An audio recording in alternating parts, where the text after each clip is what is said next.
most crucial part of filmmaking is that it's a collaboration. And the actors and the director and the designers and the DOP, everybody has to be on the same page. And they have to be able to communicate.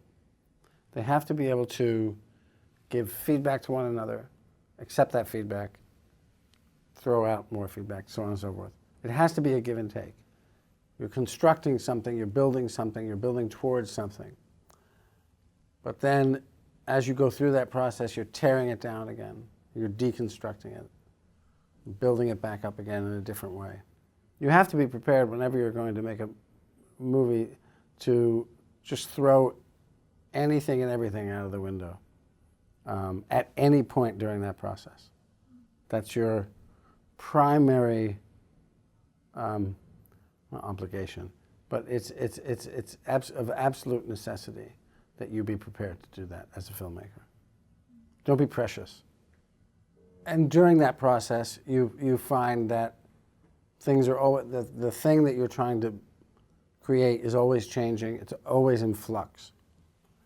And that ultimately, it really is never really finished. I'm also a big fan of not cutting unless I really feel it's necessary, and forging ahead and having somebody repeat lines and having somebody, I'll say, okay, now go back to the beginning of that monologue and just do it again. Do it again and just do the whole thing with your eyes closed or whatever. Just to keep the camera rolling, and so that otherwise what happens is people start to think too much, and thought can be the death of creativity. And then everybody else on the set starts doing this. They start grabbing the thing and they start adjusting it, and the guy comes in with the makeup and the thing comes in with the hair, and that's 10 minutes. And all the energy is gone. And the actor's concentration is gone. And we've lost time. You hope for a certain budget. You usually don't get it. You get maybe close to it. But you know what your bottom line is. You know, like, okay, I can make this movie for blah, blah, blah. I really can't make it for less than that, because then it just becomes it won't look good, it just won't work. So you have to know what your bottom line is. And that's basically what you usually end up with on a movie like this. Once you have that, you have to stick to it. And I'm very happy to overspend my own money, but I'm not interested in overspending somebody else's money. I'm only interested in coming in under or on budget. And I rather like those restraints, because throwing money at a problem doesn't always solve that problem, as is evidenced in so many bigger films. The idea of restraints, constrictions, restrictions, they only engender creativity, as far as I'm concerned. So, and again, if you have the right team who go, oh, I know what to do. I know what to do. Just give me that pillar that we used for the set on blah, blah, blah. We'll take it, paint it green, stick it over here and put the bush in front of it. And nobody will ever know. And this is what's done. And people don't know.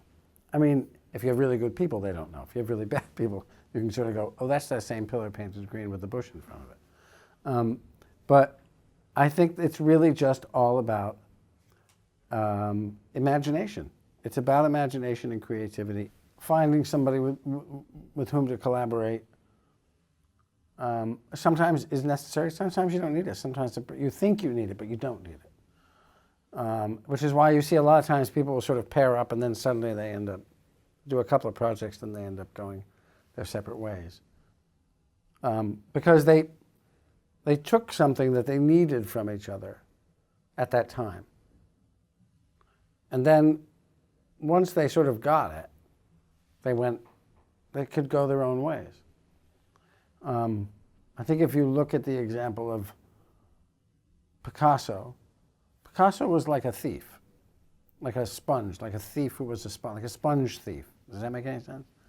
He was, if you look at his trajectory, he sort of aligned himself with Juan Gris, who was the great cubist, Julio Gonzalez, who was a great sculptor.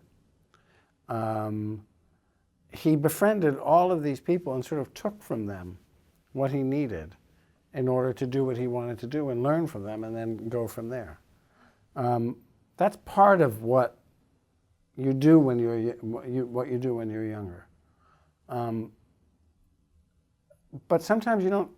Sometimes if you just take a beat, you may realize that you don't really need that.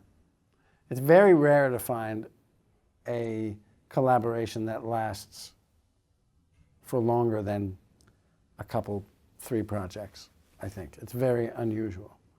But I think you're looking for somebody always who is going to not just be a yes man, but somebody who's going to challenge you, who shares an aesthetic, but who's really going to challenge you, who's really going to question you, who's really going to say, well, why is that line necessary?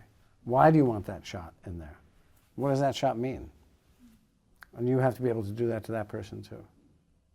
And I think every artist goes through. I mean, and it's in the film. It's part of this film, Final Portrait, where Giacometti is incredibly self-doubting and self-effacing and self-loathing even. I think that we all have that. And then we have these moments of, oh, I really am good at what I do. I really do know what I'm doing. I really am okay. And I'm good at this. And then you have those moments where you go, I have no idea what I'm doing. Why have I ever chosen this profession? It's simply a matter of, I don't know that you can ever get to the point where you can balance it out, but having a good support system and sort of taking a deep breath and maybe looking back on, what you have achieved without resting on laurels is not a terrible idea sometimes.